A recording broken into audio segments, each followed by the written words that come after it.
the story of two sisters who were jealous of their younger sister. Once upon a time there reigned over Persia a sultan named Khosrusha, who from his boyhood had been fond of putting on a disguise and seeking adventures in all parts of the city, accompanied by one of his officers, disguised like himself. And no sooner was his father buried and the ceremonies over that marked his accession to the throne than the young man hastened to throw off his robes of state, and calling to his vizier to make ready likewise, stole out in the simple dress of a private citizen into the less known streets of the capital. Passing down a lonely street, the sultan heard women's voices in loud discussion, and peeping through a crack in the door, he saw three sisters, sitting on a sofa in a large hall, talking in a very lively and earnest manner. Judging from the few words that reached his ear, they were each explaining what sort of men they wished to marry. "I ask nothing better," cried the eldest, "than to have the Sultan's baker for a husband. Think of being able to eat as much as one wanted, of that delicious bread that is baked for His Highness alone. Let us see if your wish is as good as mine." "I," replied the second sister, "should be quite content with the Sultan's head cook. What delicate stews I should feast upon! And, as I am persuaded that the Sultan's bread is used all through the palace, I should have that into the bargain. You see, my dear sister, my taste is as good as yours." It was now the turn of the youngest sister, who was by far the most beautiful of the three and had, besides, more sense than the other two. "As for me," she said, "I should take a higher flight, and if we are to wish for husbands, nothing less than the Sultan himself will do for me." The Sultan was so much amused by the conversation he had overheard that he made up his mind to gratify their wishes, and turning to the Grand Vizier, he bade him note the house, and on the following morning to bring the ladies into his presence. The Grand Vizier fulfilled his commission, and hardly giving them time to change their dresses, desired the three sisters to follow him to the palace. Here they were presented one by one, and when they had bowed before the Sultan, the sovereign abruptly put the question to them: "Tell me, do you remember what you wished for last night, when you were making merry? Fear nothing, but answer me the truth." These words, which were so unexpected, threw the sisters into great confusion. Their eyes fell, and the blushes of the youngest did not fail to make an impression on the heart of the Sultan. All three remained silent, and he hastened to continue. "Do not be afraid. I have not the slightest intention of giving you pain, and let me tell you at once that I know the wishes formed by each one. You," he said, turning to the youngest, "who desired to have me for an husband, shall be satisfied this very day. And you," he added, addressing himself to the other two, "shall be married at the same moment to my baker and to my chief cook." When the Sultan had finished speaking, the three sisters flung themselves at his feet, and the youngest faltered out, "O sire, since you know my foolish words, believe, I pray you, that they were only said in joke. I am unworthy of the honor you propose to do me, and I can only ask pardon for my boldness." The other sisters also tried to excuse themselves, but the Sultan would hear nothing. "No, no," he said, "my mind is made up. Your wishes shall be accomplished." So the three weddings were celebrated that same day, but with a great difference.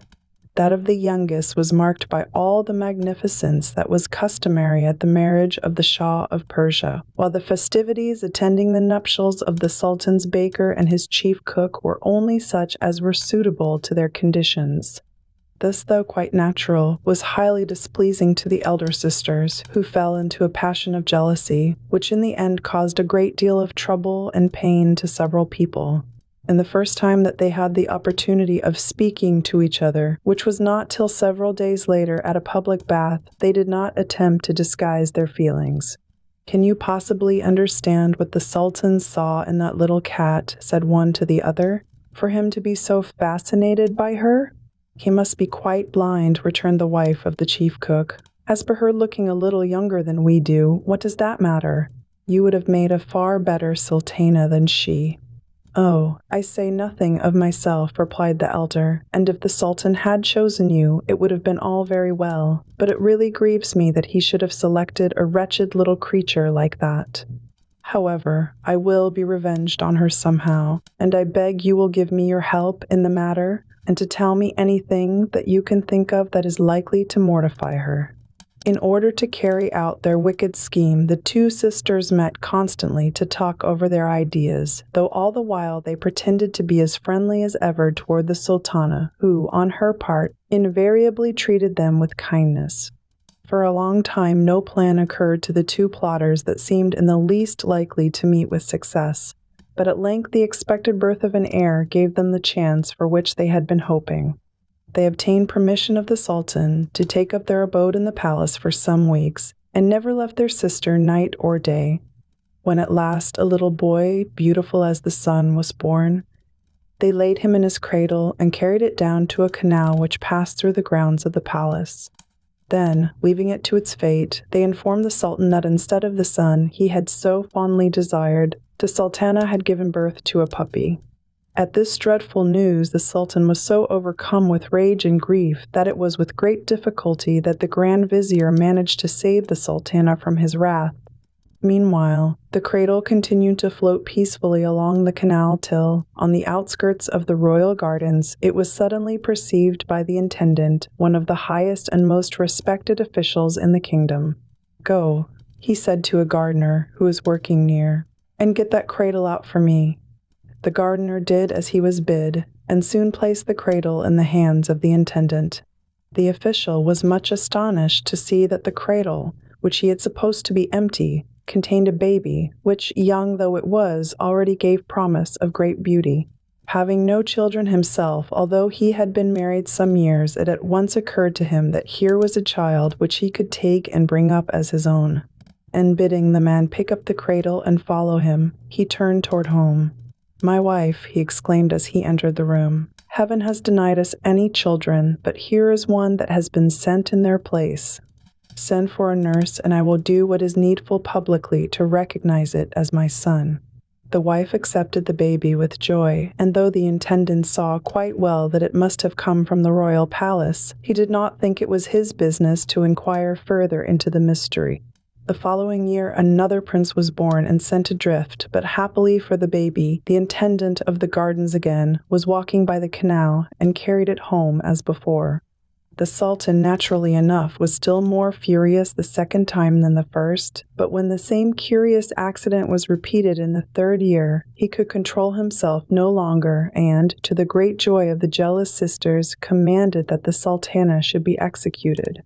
But the poor lady was so much beloved at court that not even the dread of sharing her fate could prevent the grand vizier and the courtiers from throwing themselves at the sultan's feet and imploring him not to inflict so cruel a punishment for what, after all, was not her fault. "Let her live," entreated the grand vizier, "and banish her from your presence for the rest of her days. That, in itself, will be punishment enough." His first passion spent, the sultan had regained his self-command. "Let her live then," he said, "since you have it so much at heart. But if I grant her life, it shall only be on one condition, which shall make her daily pray for death. Let a box be built for her at the door of the principal mosque, and let the window of the box be always open. There she shall sit in the coarsest clothes, and every Muslim who enters the mosque shall spit in her face in passing. Anyone that refuses to obey shall be exposed to the same punishment himself. You, vizier, will see that my orders are carried out." The grand vizier saw that it was useless to say more, and full of triumph, the sisters watched the building of the box and then listened to the jeers of the people at the helpless sultana sitting inside. But the poor lady bore herself with so much dignity and meekness that it was not long before she had won the sympathy of those that were best among the crowd. But it is now time to return to the fate of the third baby, this time a princess. Like its brothers, it was found by the intendant of the gardens and adopted by him and his wife, and all three were brought up with the greatest care and tenderness. As the children grew older, their beauty and air of distinction became more and more marked, and their manners had all the grace and ease that is proper to people of high birth. The princes had been named by their foster father Bahman and Pervez after two of the ancient kings of Persia, while the princess was called Parizade, or the child of the genies. The intendant was careful to bring them up as befitted their real rank, and soon appointed a tutor to teach the young princes how to read and write. And the princess, determined not to be left behind, showed herself so anxious to learn with her brothers that the intendant consented to her joining in their lessons, and it was not long before she knew as much as they did. From that time all their studies were done in common. They had the best masters for the fine arts, geography, poetry, history, and science, and even for sciences which are learned by few, and every branch seemed so easy to them that their teachers were astonished at the progress they made. The princess had a passion for music and could sing and play upon all sorts of instruments. She could also ride and drive as well as her brothers, shoot with a bow and arrow, and throw a javelin with the same skill as they, and sometimes even better. In order to set off these accomplishments, the intendant resolved that his foster children should not be pent up any longer in the narrow borders of the palace gardens, where he had always lived, so he bought a splendid country house a few miles from the capital, surrounded by an immense park. This park he filled with wild beasts of various sorts, so that the princes and princess might hunt as much as they pleased. When everything was ready, the intendant threw himself at the sultan's feet, and after referring to his age and his long services, begged His Highness's permission to resign his post. This was granted by the sultan in a few gracious words, and he then inquired what reward he could give to his faithful servant. But the intendant declared that he wished for nothing except the continuance of His Highness's favor, and prostrating himself once more, he retired from the sultan's presence. 5 or 6 months passed away in the pleasures of the country, when death attacked the intendant so suddenly that he had no time to reveal the secret of their birth to his adopted children, and as his wife had long been dead also, it seemed as if the princes and the princess would never know that they had been born to a higher station than the one they filled. Their sorrow for their father was very deep, and they lived quietly on in their new home, without feeling any desire to leave it for court gaieties or intrigues. One day the princes, as usual, went out to hunt, but their sister remained alone in her apartments. While they were gone, an old Muslim devotee appeared at the door and asked leave to enter, as it was the hour of prayer. The princess sent orders at once that the old woman was to be taken to the private oratory in the grounds, and when she had finished her prayers was to be shown the house and gardens, and then to be brought before her. Although the old woman was very pious, she was not at all indifferent to the magnificence of all around her, which she seemed to understand as well as to admire, and when she had seen it all, she was led by the servants before the princess, who was seated in a room which surpassed in splendor all the rest. "My good woman," said the princess, pointing to a sofa, "come and sit beside me. I am delighted at the opportunity of speaking for a few moments with so holy a person." The old woman made some objections to so much honor being done her, but the princess refused to listen and insisted that her guest should take the best seat, and as she thought she must be tired, ordered refreshments. While the old woman was eating, the princess put several questions to her as to her mode of life and the pious exercises she practiced, and then inquired what she thought of the house now that she had seen it. "Madam," replied the pilgrim, "one must be hard indeed to please to find any fault. It is beautiful, comfortable, and well ordered, and it is impossible to imagine anything more lovely than the garden. But since you ask me, I must confess that it lacks 3 things to make it absolutely perfect." "And what can they be?" cried the princess. "Only tell me, and I will lose no time in getting them." "The 3 things, madam," replied the old woman, "are first, the talking bird whose voice draws all other singing birds to it, to join in chorus. And second, the singing tree, where every leaf is a song that is never silent. And lastly, the golden water, of which it is only needful to pour a single drop into a basin for it to shoot up into a fountain, which will never be exhausted, nor will the basin ever overflow." "Oh, how can I thank you," cried the princess, "for telling me of such treasures? But add, I pray you, to your goodness by further informing me where I can find them." "Madam," replied the pilgrim, "I should ill repay the hospitality you have shown me if I refused to answer your question. The 3 things of which I have spoken are all to be found in one place, on the borders of this kingdom, toward India. Your messenger has only to follow the road that passes by your house for 20 days, and at the end of that time he is to ask the first person he meets for the talking bird, the singing tree, and the golden water." She then rose, and bidding farewell to the princess, went her way. The old woman had taken her departure so abruptly that the Princess Parizade did not perceive till she was really gone that the directions were hardly clear enough to enable the search to be successful. And she was still thinking of the subject and how delightful it would be to possess such rarities, when the princes, her brothers, returned from the chase. "What is the matter, my sister?" asked Prince Bahman. "Why are you so grave? Are you ill, or has anything happened?" Princess Parizade did not answer directly, but at length she raised her eyes and replied that there was nothing wrong. "But there must be something," persisted Prince Bahman, "for you to have changed so much during the short time we have been absent. Hide nothing from us, I beseech you, unless you wish us to believe that the confidence we have always had in one another is now to cease."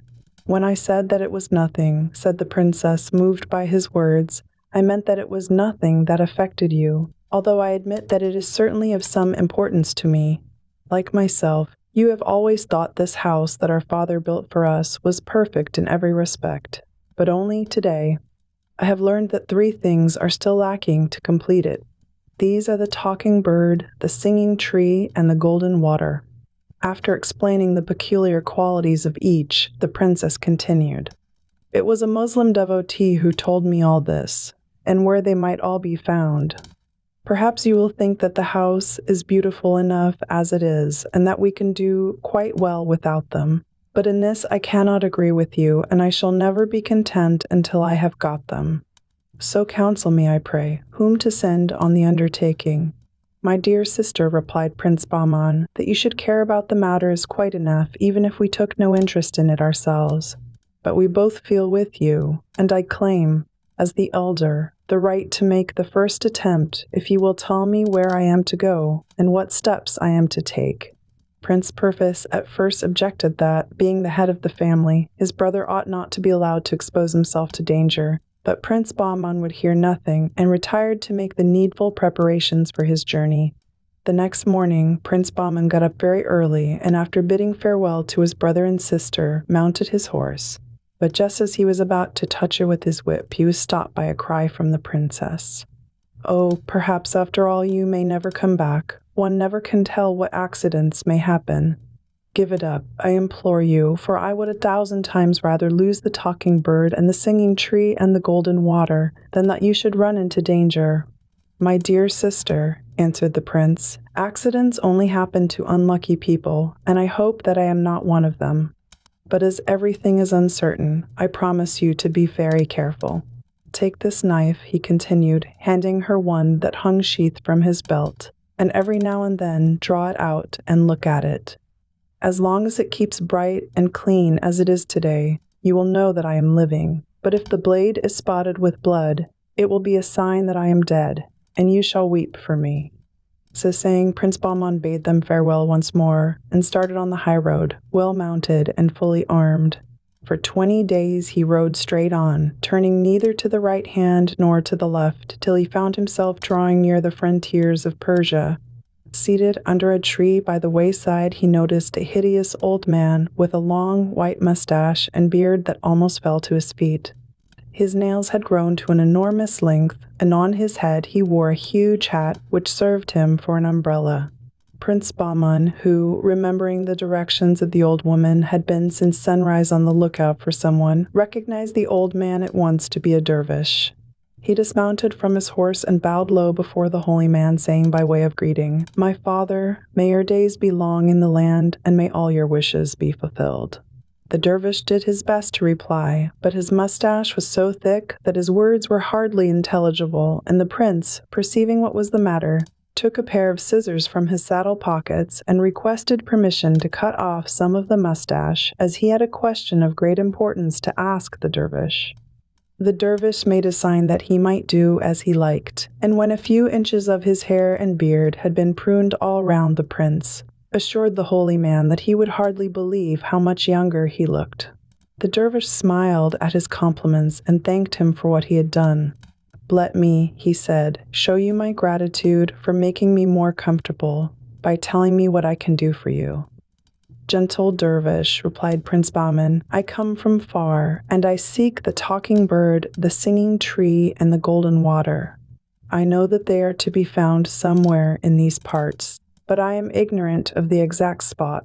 Tell me, I pray you, if you can, so that I may not have traveled on a useless quest." While he was speaking, the prince observed a change in the countenance of the dervish, who waited for some time before he made reply. "My lord," he said at last, "I do know the road for which you ask, but your kindness and the friendship I have conceived for you make me loth to point it out." "But why not?" inquired the prince. "What danger can there be? The very greatest danger," answered the dervish. "Other men as brave as you have ridden down this road and have put me that question. I did my best to turn them also from their purpose, but it was of no use. Not one of them would listen to my words, and not one of them came back. Be warned in time and seek to go no further." "I am grateful to you for your interest in me," said Prince Bahman, "and for the advice you have given, though I cannot follow it. But what dangers can there be in the adventure which courage and a good sword cannot meet?"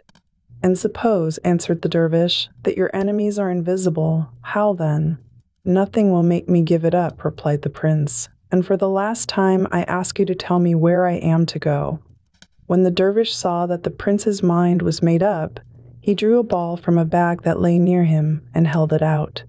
"If it must be so," he said with a sigh, "take this, and when you have mounted your horse, throw the ball in front of you.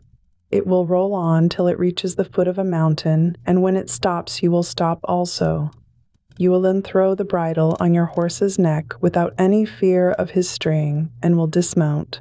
On each side you will see vast heaps of big black stones and will hear a multitude of insulting voices, but pay no heed to them and, above all, beware of ever turning your head. If you do, you will instantly become a black stone like the rest, for those stones are in reality men like yourself, who have been on the same quest and have failed, as I fear that you may fail also. If you manage to avoid this pitfall and to reach the top of the mountain, you will find there the talking bird in a splendid cage, and you can ask of him where you are to seek the singing tree and the golden water. That is all I have to say. You know what you have to do, and what to avoid, but if you are wise, you will think of it no more, but return whence you have come." The prince smilingly shook his head, and thanking the dervish once more, he sprang on his horse and threw the ball before him.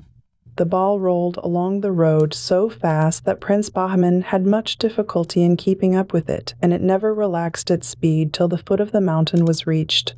Then it came to a sudden halt, and the prince at once got down and flung the bridle on his horse's neck. He paused for a moment and looked round him at the masses of black stones with which the sides of the mountain were covered, and then began resolutely to ascend. He had hardly gone 4 steps when he heard the sound of voices around him, although not another creature was in sight. "Who is this imbecile?"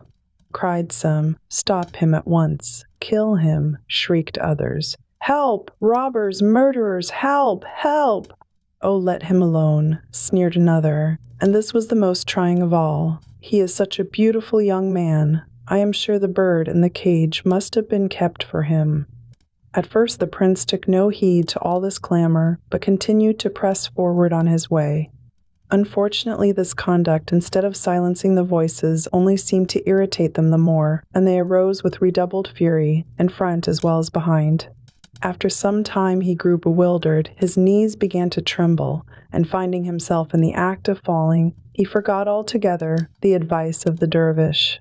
He turned to fly down the mountain, and in one moment became a black stone.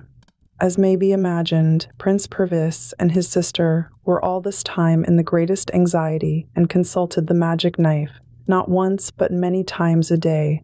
Hitherto the blade had remained bright and spotless, but on the fatal hour on which Prince Bahman and his horse were changed into black stones, large drops of blood appeared on the surface. "Ah, my beloved brother!" cried the princess in horror, throwing the knife from her. "I shall never see you again, and it is I who have killed you." Fool that I was, to listen to the voice of that temptress who probably was not speaking the truth. What are the talking bird and the singing tree to me in comparison with you, passionately though I long for them? Prince Perviz's grief at his brother's loss was not less than that of Princess Parizade, but he did not waste his time on useless lamentations.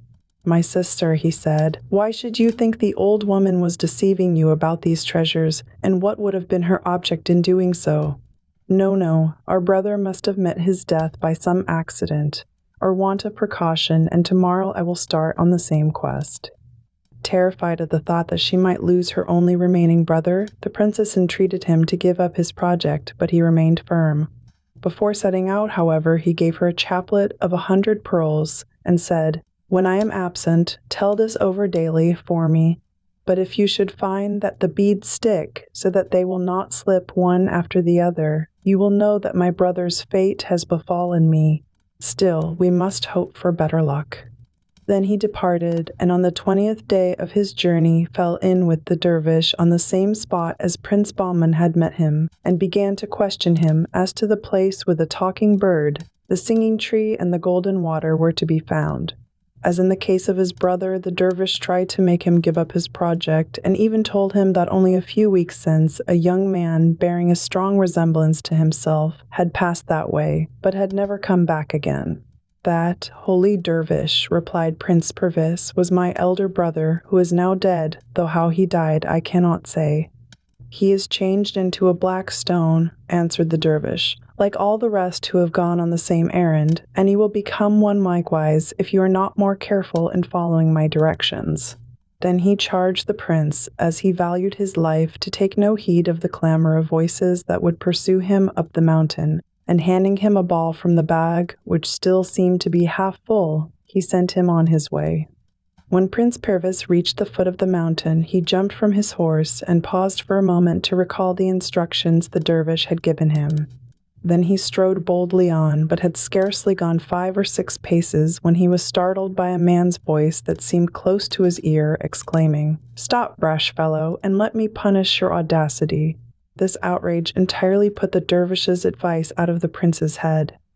He drew his sword and turned to avenge himself, but almost before he had realized that there was nobody there, he and his horse were 2 black stones. Not a morning had passed since Prince Perviz had ridden away without Princess Parizade telling her beads, and at night she even hung them round her neck, so that if she woke she could assure herself at once of her brother's safety. She was in the very act of moving them through her fingers at the moment that the prince fell a victim to his impatience, and her heart sank when the first pearl remained fixed in its place. However, she had long made up her mind what she would do in such a case, and the following morning the princess, disguised as a man, set out for the mountain. As she had been accustomed to riding from her childhood, she managed to travel as many miles daily as her brothers had done, and it was, as before, on the 20th day that she arrived at the place where the dervish was sitting. "Good dervish," she said politely, "will you allow me to rest by you for a few moments, and perhaps you will be so kind as to tell me if you have ever heard of a talking bird, a singing tree, and some golden water that are to be found somewhere near this?" "Madam," replied the dervish, "for in spite of your manly dress, your voice betrays you. I shall be proud to serve you in any way I can. But may I ask the purpose of your question?" "Good dervish," answered the princess, "I have heard such glowing descriptions of these 3 things that I cannot rest till I possess them." "Madam," said the dervish, "they are far more beautiful than any description, but you seem ignorant of all the difficulties that stand in your way, or you would hardly have undertaken such an adventure. Give it up, I pray you, and return home, and do not ask me to help you to a cruel death." "Holy father," answered the princess, "I come from far, and I should be in despair if I turned back without having attained my object. You have spoken of difficulties. Tell me, I entreat you, what they are, so that I may know if I can overcome them, or see if they are beyond my strength." So the dervish repeated his tale, and dwelt more firmly than before in the clamor of the voices, the horrors of the black stones, which were once living men, and the difficulties of climbing the mountain, and pointed out that the chief means of success was never to look behind till you had the cage in your grasp. "As far as I can see," said the princess, "the first thing is not to mind the tumult of the voices that follow you till you reach the cage, and then never to look behind. As to this, I think I have enough self-control to look straight before me, but as it is quite possible that I might be frightened by the voices, as even the boldest men have been, I will stop up my ears with cotton, so that, let them make as much noise as they like, I shall hear nothing." "Madam," cried the dervish, "out of all the number who have asked me the way to the mountain, you are the first who has ever suggested such a means of escaping the danger. It is possible that you may succeed, but all the same the risk is great."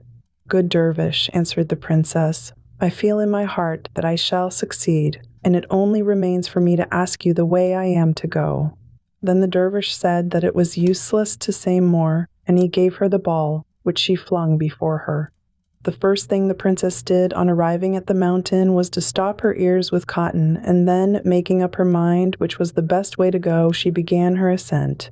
In spite of the cotton, some echoes of the voices reached her ears, but not so as to trouble her.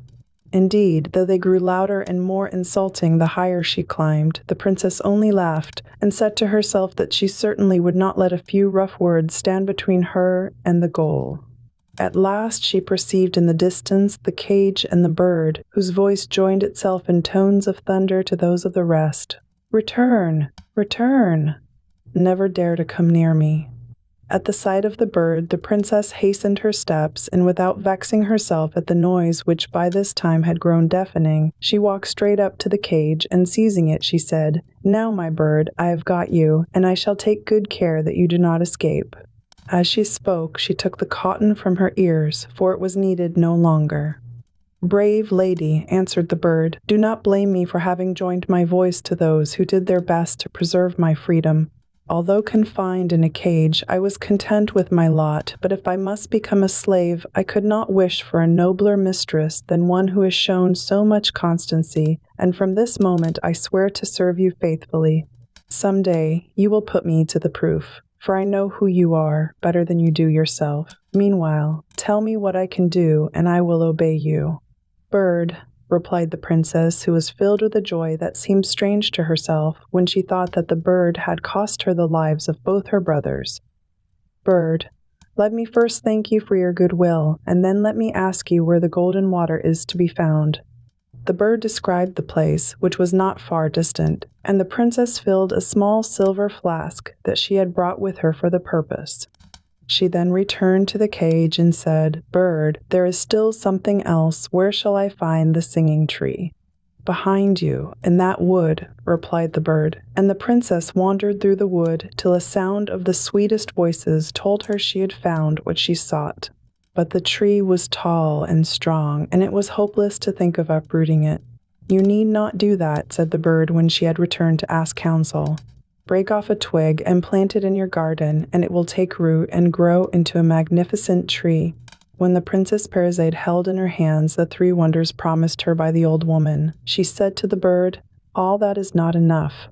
It was owing to you that my brothers became black stones. I cannot tell them from the mass of others, but you must know, and point them out to me, I beg you, for I wish to carry them away." For some reason that the princess could not guess, these words seemed to displease the bird, and he did not answer.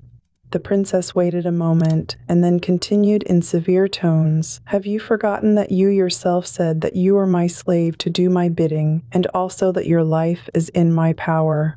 "No, I have not forgotten," replied the bird, "but what you ask is very difficult. However, I will do my best. If you look round," he went on, "you will see a pitcher standing near. Take it, and as you go down the mountain, scatter a little of the water it contains over every black stone, and you will soon find your 2 brothers." Princess Parizade took the pitcher, and carrying with her besides the cage, the twig, and the flask, returned down the mountainside.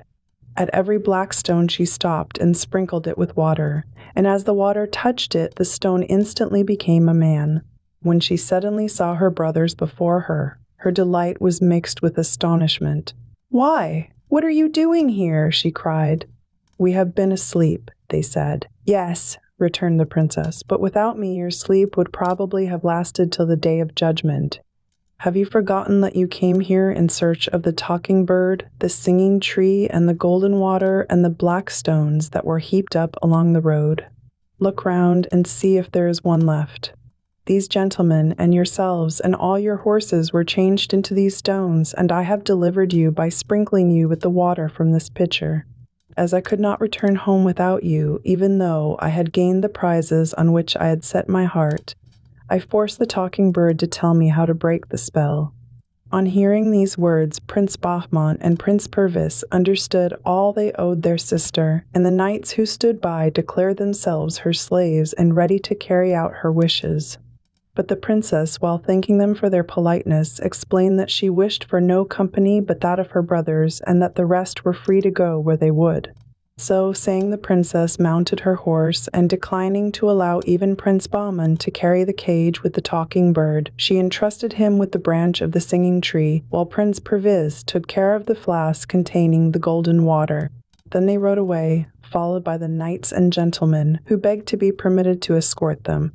It had been the intention of the party to stop and tell their adventures to the dervish, but they found to their sorrow that he was dead. Whether from old age, or whether from the feeling that his task was done, they never knew. As they continued their road, their numbers grew daily smaller, for the knights turned off one by one to their own homes, and only the brothers and sister finally drew up at the gate of the palace. The princess carried the cage straight into the garden, and, as soon as the bird began to sing, nightingales, larks, thrushes, finches, and all sorts of other birds mingled their voices in chorus. The branch she planted in a corner near the house, and in a few days it had grown into a great tree. As for the golden water, it was poured into a great marble basin specially prepared for it, and it swelled and bubbled, and then shot up into the air in a fountain 20 feet high. The fame of these wonders soon spread abroad, and people came from far and near to see and admire. After a few days, Prince Bahman and Prince Perviz fell back into their ordinary way of life, and passed most of their time hunting. One day it happened that the Sultan of Persia was also hunting in the same direction, and, not wishing to interfere with his sport, the young men, on hearing the noise of the hunt approaching, prepared to retire. But, as luck would have it, they turned into the very path down which the Sultan was coming. They threw themselves from their horses and prostrated themselves to the earth, but the Sultan was curious to see their faces and commanded them to rise. The princes stood up respectfully, but quite at their ease, and the Sultan looked at them for a few moments without speaking. Then he asked who they were and where they lived. "Sire," replied Prince Bahman, "we are sons of your Highness's late intendant of the gardens, and we live in a house that he built a short time before his death, waiting till an occasion should offer itself to serve your Highness." "You seem fond of hunting," answered the Sultan. "Sire," replied Prince Bahman, "it is our usual exercise, and one that should be neglected by no man who expects to comply with the ancient customs of the kingdom and bear arms." The Sultan was delighted with this remark, and said at once, "In that case I shall take great pleasure in watching you. Come, choose what sort of beasts you would like to hunt." The princes jumped on their horses and followed the Sultan at a little distance. They had not gone very far before they saw a number of wild animals appear at once, and Prince Bahman started to give chase to a lion and Prince Perviz to a bear. Both used their javelins with such skill that, directly they arrived within striking range, the lion and the bear fell, pierced through and through. Then Prince Perviz pursued a lion and Prince Bahman a bear, and in a very few minutes they, too, lay dead. As they were making ready for a third assault, the Sultan interfered, and, sending one of his officials to summon them, he said, smiling, "If I let you go on, there will soon be no beasts left to hunt. Besides, your courage and manners have so won my heart that I will not have you expose yourselves to further danger. I am convinced that some day or other I shall find you useful, as well as agreeable." He then gave them a warm invitation to stay with him altogether, but with many thanks for the honor done them, they begged to be excused, and to be suffered to remain at home. The Sultan, who was not accustomed to see his offers rejected, inquired their reasons, and Prince Bahman explained that they did not wish to leave their sister, and were accustomed to do nothing without consulting all three together. "Ask her advice, then," replied the Sultan, "and tomorrow come and hunt with me, and give me your answer." The two princes returned home, but their adventure made so little impression on them that they quite forgot to speak to their sister on the subject. The next morning, when they went to hunt, they met the Sultan in the same place, and he inquired what advice their sister had given.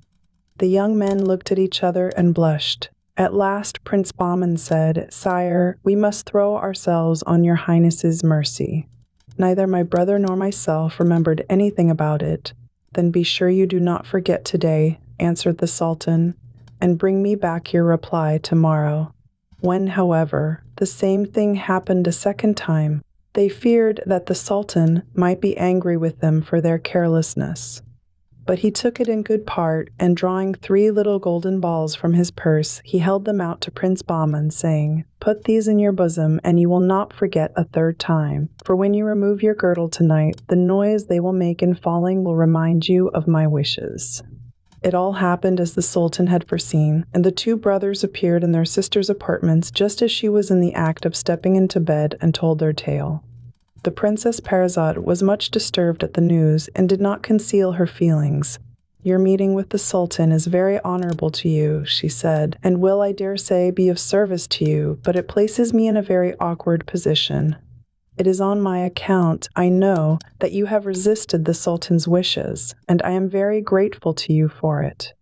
But kings do not like to have their offers refused, and in time he would bear a grudge against you, which would render me very unhappy. Consult the talking bird, who is wise and far-seeing, and let me hear what he says." So the bird was sent for, and the case laid before him. "The princes must on no account refuse the Sultan's proposal," said he, "and they must even invite him to come and see your house." "But, bird," objected the princess, "you know how dearly we love each other.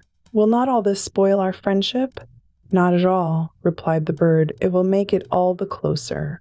"Then the Sultan will have to see me," said the princess. The bird answered that it was necessary that he should see her, and everything would turn out for the best. The following morning, when the Sultan inquired if they had spoken to their sister and what advice she had given them, Prince Bahman replied that they were ready to agree to His Highness's wishes, and that their sister had reproved them for their hesitation about the matter. The Sultan received their excuses with great kindness, and told them that he was sure they would be equally faithful to him, and kept them by his side for the rest of the day, to the vexation of the Grand Vizier and the rest of the court. When the procession entered in this order the gates of the capital, the eyes of the people who crowded the streets were fixed on the 2 young men, strangers to everyone. "Oh, if only the Sultan had had sons like that," they murmured. "They look so distinguished, and are about the same age that his sons would have been." The Sultan commanded that splendid apartments should be prepared for the 2 brothers, and even insisted that they should sit at table with him. During dinner, he led the conversation to various scientific subjects, and also to history, of which he was especially fond. But whatever topic they might be discussing, he found that the views of the young men were always worth listening to. "If they were my own sons," he said to himself, "they could not be better educated." And aloud he complimented them on their learning and taste for knowledge.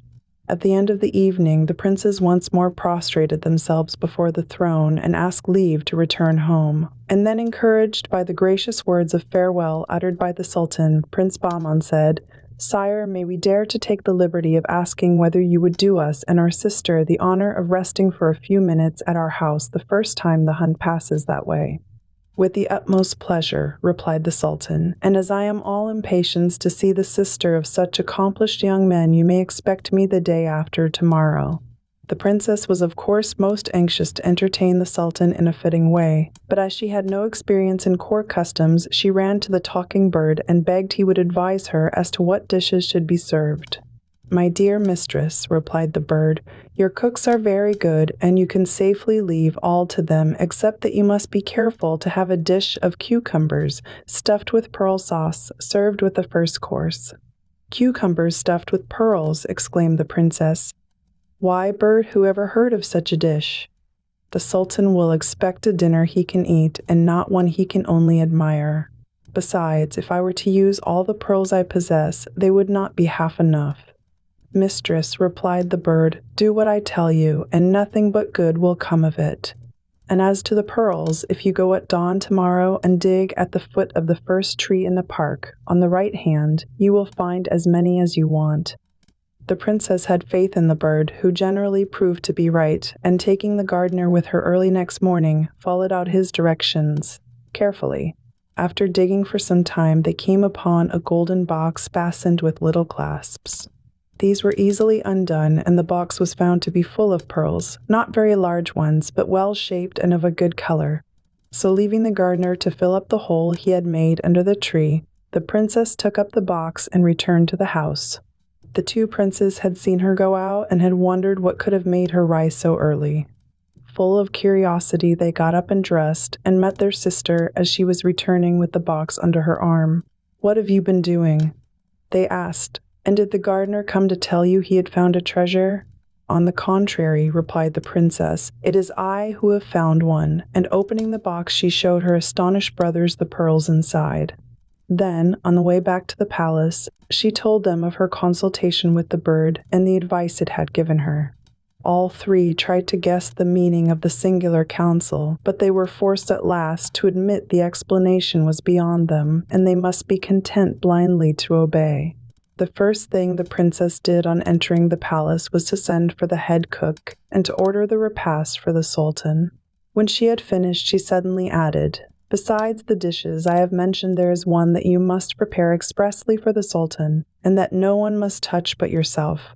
It consists of a stuffed cucumber, and the stuffing is to be made of these pearls." The head cook, who had never in all his experience heard of such a dish, stepped back in amazement. "You think I am mad," answered the princess, who perceived what was in his mind, "but I know quite well what I am doing. Go and do your best and take the pearls with you." The next morning, the princes started for the forest and were soon joined by the sultan. The hunt began and continued till midday, when the heat became so great that they were obliged to leave off. Then, as arranged, they turned their horses' heads toward the palace, and while Prince Bahman remained by the side of the sultan, Prince Pervitz rode on to warn his sister of their approach. The moment His Highness entered the courtyard, the princess flung herself at his feet, but he bent and raised her and gazed at her for some time, struck with her grace and beauty, and also with the indefinable air of court that seemed to hang round this country girl. "They are all worthy one of the other," he said to himself, "and I am not surprised that they think so much of her opinions. I must know more of them." By this time the princess had recovered from the first embarrassment of meeting and proceeded to make her speech of welcome. "This is only a simple country house, sire," she said, "suitable to people like ourselves who live a quiet life. It cannot compare with the great city mansions, much less, of course, with the smallest of the sultan's palaces." "I cannot quite agree with you," he replied. "Even the little that I have seen I admire greatly, and I will reserve my judgment until you have shown me the whole." The princess then led the way from room to room, and the sultan examined everything carefully. "Do you call this a simple country house?" he said at last. "Why, if every country house was like this, the towns would soon be deserted. I am no longer astonished that you do not wish to leave it. Let us go into the gardens, which I am sure are no less beautiful than the rooms." A small door opened straight into the garden, and the first object that met the sultan's eyes was the golden water. "What lovely colored water!" he exclaimed. "Where is the spring, and how do you make the fountain rise so high? I do not believe there is anything like it in the world." He went forward to examine it, and when he had satisfied his curiosity, the princess conducted him toward the singing tree. As they drew near, the sultan was startled by the sound of strange voices, but could see nothing. "Where have you hidden your musicians?" he asked the princess. "Are they up in the air or under the earth? Surely the owners of such charming voices ought not to conceal themselves." "Sire," answered the princess, "the voices all come from the tree, which is straight in front of us, and if you will deign to advance a few steps, you will see that they become clearer." The sultan did as he was told, and was so wrapped in delight at what he heard that he stood some time in silence. "Tell me, madam, I pray you," he said at last, "how this marvelous tree came into your garden. It must have been brought from a great distance, or else, fond as I am of all curiosities, I could not have missed hearing of it. What is its name?" "The only name it has, sire," replied she, "is the singing tree, and it is not a native of this country. Its history is mixed up with those of the golden water and the talking bird, which you have not yet seen. If your highness wishes, I will tell you the whole story when you have recovered from your fatigue." "Indeed, madam," returned he, "you show me so many wonders that it is impossible to feel any fatigue. Let us go once more and look at the golden water, and I am dying to see the talking bird." The Sultan could hardly tear himself away from the golden water, which puzzled him more and more. "You say," he observed to the princess, "that this water does not come from any spring, neither is brought by pipes. All I understand is that neither it nor the singing tree is a native of this country."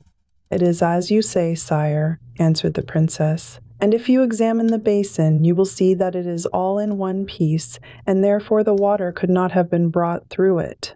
What is more astonishing is that I only emptied a small flaskful into the basin, and it increased to the quantity you now see." "Well, I will study it no more today," said the Sultan. "Take me to the talking bird." On approaching the house, the Sultan noticed a vast quantity of birds whose voices filled the air, and he inquired why they were so much more numerous here than in any other part of the garden. "Sire," answered the princess, "do you see that cage hanging in one of the windows of the saloon? That is the talking bird whose voice you can hear above them all, even above that of the nightingale. And the birds crowd to this spot to add their songs to his." The Sultan stepped through the window, but the bird took no notice, continuing his song as before. "My slave," said the princess, "this is the Sultan. Make him a pretty speech." The bird stopped singing at once, and all the other birds stopped too. "The Sultan is welcome," he said. "I wish him long life and all prosperity." "I thank you, good bird," answered the Sultan, seating himself before the repast, which was spread at a table near the window. "And I am enchanted to see in you the Sultan and King of the birds." The Sultan, noticing that his favorite dish of cucumber was placed before him, proceeded to help himself to it, and was amazed too, and that the stuffing was of pearls. "A novelty indeed," cried he, "but I do not understand the reason of it. One cannot eat pearls." "Sire," replied the bird, before either the princes or the princess could speak, "surely your highness cannot be so surprised at beholding a cucumber stuffed with pearls, when you believed without any difficulty that the sultana had presented you, instead of children, with a dog, a cat, and a log of wood." "I believed it," answered the Sultan, "because the women attending on her told me so." "The women, sire," said the bird, "were the sisters of the sultana, who were devoured with jealousy at the honor you had done her, and in order to revenge themselves invented this story. Have them examined, and they will confess their crime. These are your children, who were saved from death by the intendant of your gardens, and brought up by him as if they were his own." Like a flash, the truth came to the mind of the Sultan. "Bird," he cried, "my heart tells me that what you say is true. My children," he added, "let me embrace you, and embrace each other, not only as brothers and sister, but as having in you the blood royal of Persia, which could flow in no nobler veins." When the first moments of emotion were over, the Sultan hastened to finish his repast, and then turning to his children, he exclaimed, "Today you have made acquaintance with your father. Tomorrow I will bring you the Sultana, your mother. Be ready to receive her." The Sultan then mounted his horse and rode quickly back to the capital. Without an instant's delay, he sent for the Grand Vizier and ordered him to seize and question the Sultana's sisters that very day. This was done. They were confronted with each other and proved guilty, and were executed in less than an hour. But the Sultan did not wait to hear that his orders had been carried out before going on foot, followed by his whole court to the door of the great mosque, and drawing the Sultana with his own hand out of the narrow prison where she had spent so many years. "Madam," he cried, embracing her with tears in his eyes, "I have come to ask your pardon for the injustice I have done you, and to repair it as far as I may. I have already begun by punishing the authors of this abominable crime, and I hope you will forgive me when I introduce you to our children, who are the most charming and accomplished creatures in the whole world. Come with me, and take back your position and all the honor that is due to you." This speech was delivered in the presence of a vast multitude of people who had gathered from all parts on the first hint of what was happening, and the news was passed from mouth to mouth in a few seconds. Early next day, the Sultan and Sultana, dressed in robes of state and followed by all the court, set out for the country house of their children. Here, the Sultan presented them to the Sultana one by one, and for some time there was nothing but embraces and tears and tender words. Then they ate of the magnificent dinner which had been prepared for them, and after they were all refreshed, they went into the garden, where the Sultan pointed out to his wife the golden water and the singing tree. As to the talking bird, she had already made acquaintance with him. In the evening they rode together back to the capital, the princes on each side of their father, and the princess with her mother. Long before they reached the gates, the way was lined with people, and the air filled with shouts of welcome, with which were mingled the songs of the talking bird sitting in its cage on the lap of the princess, and of the birds who followed it. And in this manner they came back to their father's palace. End of Project Gutenberg's The Arabian Nights Entertainments by Andrew Lang.